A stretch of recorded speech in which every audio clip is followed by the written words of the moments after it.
በኦሮሞ ነጻነት ግንባር አመራር ስር የነበሩ ከዚህ ቀደም ከባለፈው ሐምሌ ጀምረው በተለይም ደግሞ ሊቀመንበሩን በመክሰስ የሚታወቁት የድርጅቱ አመራሮች የነበሩ ሰሞኑን ጠቅላላ ጉባኤ ስለማካሄዳቸው እየገለጹ ነውና በዚህም የድርጅቱ ሊቀመንበርና ምክትል ሊቀመንበርን ጨምረው ሌሎች የድርጅቱ አመራሮችን መርጠናል የሚል መግለጫ አውጥተዋልና በዚህ ውስጥ ሊቀመንበሩ አቶ ዳውድ ኢብሳን ጨምሮ የድርጅቱ ሌሎች አመራሮችም በእስር ቤት ያሉ ታወቃልና ያልተሳተፉ አሉ። እንዴት አያችሁት ሂደቱን? በእኛ በኩል አስቀድመን ለሚመለከተው አካል ሁሉ አሳውቀናል። ዓርብ ዕለት እንዲህ አይነት ዝግጅት እንዳለ ስንሰማ ቅዳሜ ዕለትም መግለጫ አውጥተናል። ስለዚህ በእኛ በኩል ይሄ ስብሰባ ህገወጥ ነው። የድርጅቱ አመራርም አቆም አልተጋበዙም። እንደገና ደግሞ የድርጅቱ አባላትና ደጋፊዎች በሙሉ የማያውቁት ስብሰባ ነው። ስለዚህ አሳታፊም አልነበረም። ህገወጥ ነው። በድብቅ የተደረገ የብልጽግና ፓርቲ ኦነግ ላይ የከፈተው ዘመቻ አካል አድርገን ነው የምንቆጥረው። ምናልባት ከዚህ ቀደም በብሔራዊ ምርጫ ቦርድ የተቀመጠ አቅጣጫ ነበረ። ሊቀመንበሩም በሊቀመንበርነታቸው ሌሎችም የፓርቲ አመራሮች በነበራቸው ኃላፊነት እንዲቀጥሉና በዛው መሰረት ጠቅላላ ጉባኤ እንዲያደርጉ የሚል ነበርና ያኛው ውሳኔ ለምንድን ነው የተጓተተ? ለምን ነው ተፈጻሚ ሊሆን ያልቻለው? በእኛ በኩል ያ ውሳኔ ተፈጻሚ እንዲሆን የበኩላችንን ድጋፍ ስናደርግ ነበር። ይሄ ነገር ከመፈጠሩ በፊት በማዕከላዊ ኮሚቴ የተዋቀረ የጠቅላላ ጉባኤ አዘጋጅ ኮሚቴ አለ። ያ ኮሚቴ የጎደለባቸውን አካላት እያሟሉ ራሳቸውን አጠናክሮ ወደ ስራ መግባታቸውን ለሁሉም ለሚመለከተው አካል ምርጫ ቦርድ ጨምሮ አሳውቋል። ለእንቅስቃሴያቸው እንቅፋት የሆነው የጽህፈት ቤት ማጣት ወይንም ዋና ጽህፈት ቤት በፖሊስ መያዝ ነው። ይሄ ነገር ከመፈጸሙ በፊት ወይም አለመግባባት ከመፈጠሩ በፊት በማዕከላዊ ኮሚቴ የተመረጠ የጠቅላላ ጉባኤ አዘጋጅ ኮሚቴ አለ።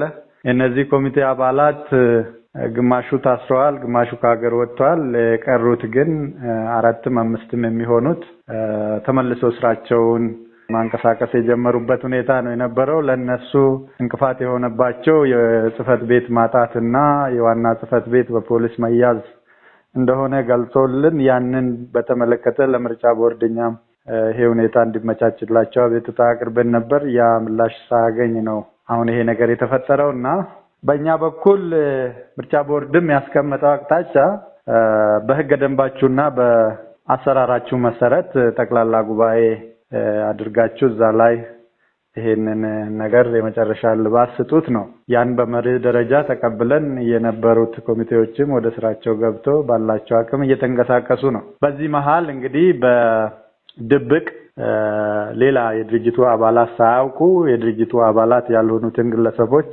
ሰብስቦ የብልጽግና ፓርቲ የተለያየ መዋቅር አባላትን በዋና ጽህፈት ቤት ሰብስቦ ነው ጠቅላላ ጉባኤ አድርገናል ያሉት። ይሄ ህገወጥ ነው።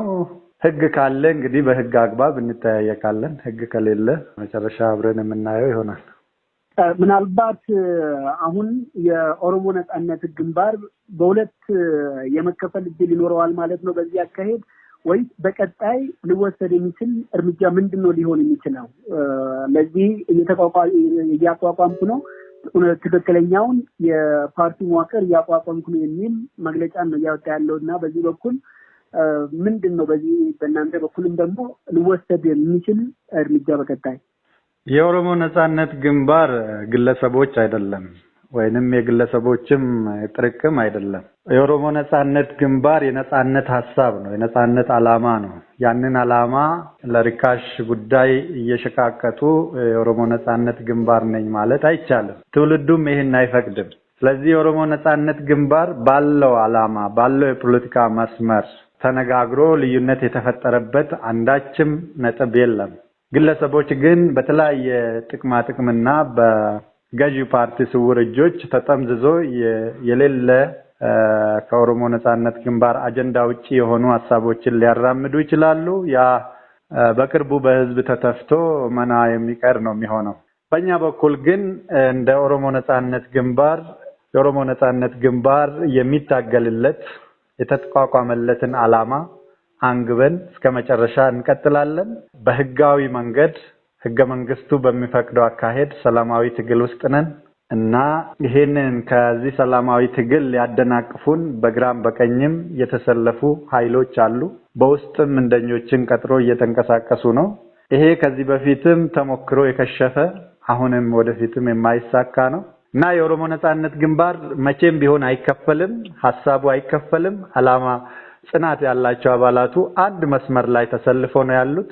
ከመቼም ጊዜ በላይ የኦሮሞ ነጻነት ግንባር ከኦሮሞ የሚታገርለት ከኦሮሞ ህዝብ ብዙ ድጋፍ ያገኘበት የሱ እውነትም ፍንትው ብሎ ለህዝብ የወጣበትና ይሄንን ድርጅት ሳያውቁም በተለያየ ፕሮፓጋንዳም ላይ ተመስርቶ ለትግሉና ለኦሮሞ ነጻነት ግንባር ጥሩ አመለካከት ያልነበራቸው ሁላ በአሁኑ ሰዓት የትግሉ መስመር እየተቀላቀሉ ያሉበት ሁኔታ ነው ያለው።